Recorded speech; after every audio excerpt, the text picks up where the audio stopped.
Red flag laws presented by Linnea McKinsey. Red flag gun laws are an important step in preventing mass shootings and suicides. Extreme risk protection orders, commonly known as red flag gun laws, allow family members, household members, and police to petition the courts to confiscate a gun owner's firearms if they can prove that the gun owner is a danger to themselves or others. Colorado's extreme risk protection order came into effect at the beginning of this year, joining 16 other states who have implemented similar laws. Connecticut was the first state to pass red flag gun laws after a man who was known to be emotionally unstable committed a mass shooting at their state lottery in 1999, followed by Indiana and California, who also experienced mass shootings by men who were suspected of mental illness. Law enforcement and family members are often the first people to notice when a person is in crisis and may be in danger of hurting themselves or others.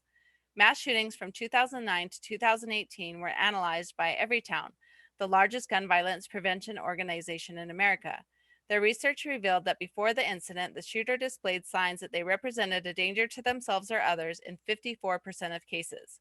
In a broad case study of California's gun violence restraining order law done by members of the Violence Prevention Research Program at UC Davis School of Medicine, it was found that in 21 cases in which red flag laws were utilized, none of the arranged mass assaults had happened, and there were no homicides or suicides among the recognized cases. The analysis done by Everytown and the study by UC Davis School of Medicine are credible sources because their goal is to stop gun violence. If the red flag laws were ineffective in accomplishing this goal, they would want to point that out. Studies have shown that if people in crisis have their access to firearms removed, even temporarily, their risk of suicide is significantly reduced. In a recent report, the analysis used CDC information from all suicides in each of the 50 states from 1981 to 2015. The study found 10 years after Indiana enacted their red flag gun laws, suicides by firearm decreased by 7.5%. In Connecticut, there was a 1.6% decrease, and when the law was expanded after the Virginia Tech shooting, there was a 13.7% decrease in gun suicides. In Colorado, a man was stopped from possibly killing himself after an altercation with his wife.